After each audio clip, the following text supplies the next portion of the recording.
Assalamualaikum warahmatullahi wabarakatuh. Alhamdulilladzi hadana li hadza wa ma kunna linahtadiya laula an hadanallah. Asyhadu an la ilaha illallah wa asyhadu anna Muhammadan abduhu wa rasuluh. Teman-teman, mari kita awali hari ini, kita awali pekan ini dengan bersama-sama berdoa mengharap ridho dari Allah Subhanahu wa taala. A'udzu billahi minasyaitonir rajim. Bismillahirrahmanirrahim.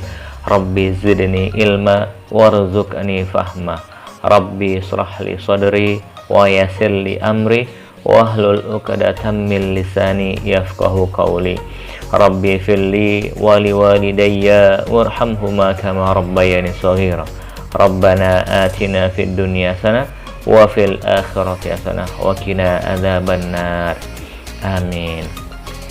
Teman-teman yang dirahmati Allah, salawat dan salam mari kita senantiasa curahkan kepada Nabi kita, Nabi Muhammad Sallallahu Alaihi Wasallam, dan semoga kita dapat meneladani beliau sehingga Allah menjadikan kita orang-orang yang bertakwa.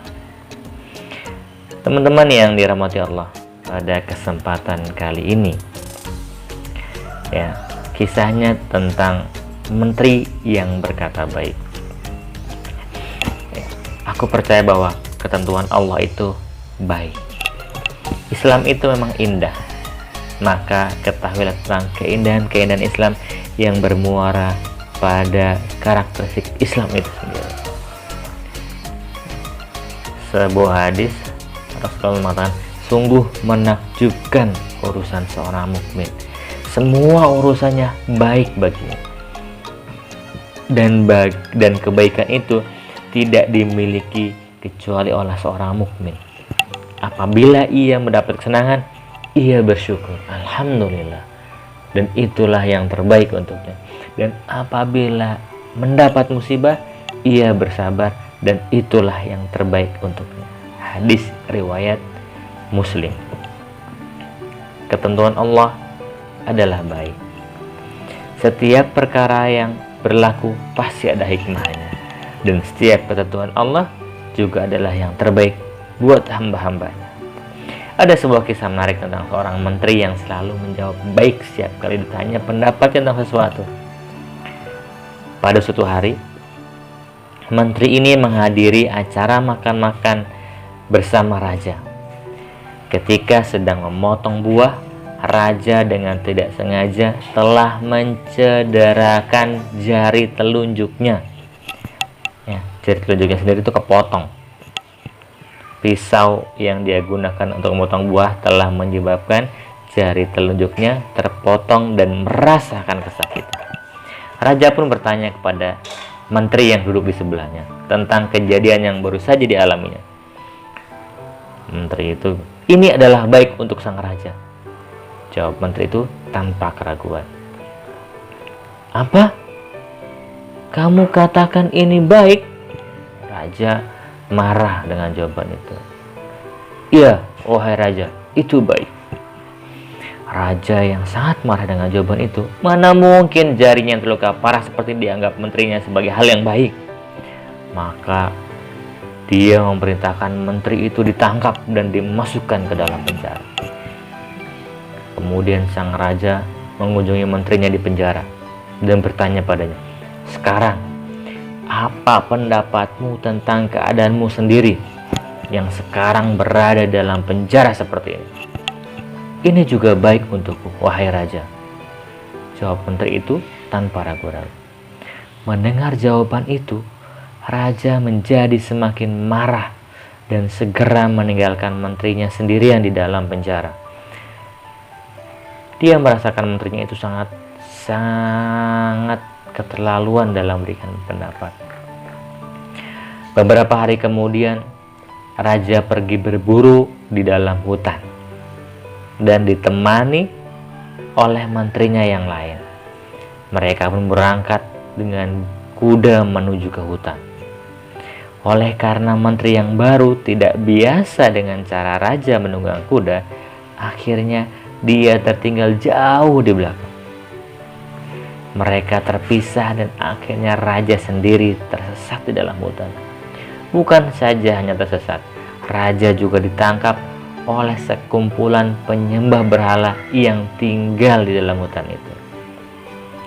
Raja tersebut ditahan oleh para penyembah berhala dan ditetapkan oleh mereka sebagai korban untuk berhala mereka. Mereka melakukan upacara selama 7 hari, dan pada hari ke-7 mereka membawa raja ke tempat persembahan. Saat raja sudah siap untuk dikorbankan, mereka melihat jari telunjuk raja terpotong. Lalu mereka menjadi ragu untuk mengorbankan raja. Kita hanya mempersembahkan yang terbaik dan sempurna pada berhala kita, kata ketua suku yang memimpin upacara tersebut. Orang ini jari telunjuknya terpotong, jadi dia tidak layak untuk dijadikan korban.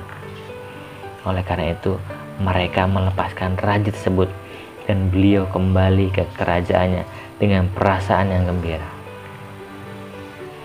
Selang beberapa hari selepas peristiwa itu, raja teringat akan kata-kata menteri yang telah membuatnya marah-marah ketika jarinya terpotong.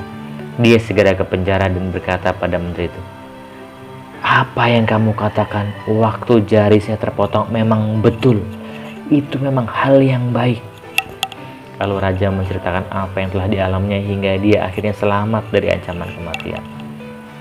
Namun sang raja belum paham perkataan dan maksud sang menteri tentang penjeblosannya ke dalam penjara, bahwa itu hal yang baik juga untuk dirinya.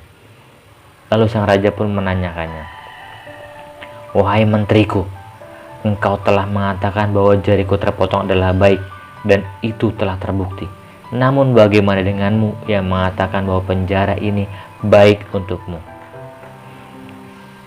Akhir menteri itu tersenyum sambil berkata, "Saya berada dalam penjara ini juga baik, karena jika saya pergi dengan raja pada hari itu, saya juga turut tertangkap. Tentu saya akan dijadikan korban sebagai pengganti sang raja, karena anggota tubuh saya lengkap dan tidak ada yang cacat." Kesimpulannya, semua yang ditetapkan oleh Allah adalah yang terbaik. Walaupun kita belum tahu atau tidak mengetahui kebaikan yang ada di balik semua ketentuan Allah yang ditetapkan untuk kita, maka berprasangka baiklah kepada Allah Subhanahu wa taala. Semoga bermanfaat. Wallahu alam. Billahi taufiq wal hidayah. Wassalamualaikum warahmatullahi wabarakatuh.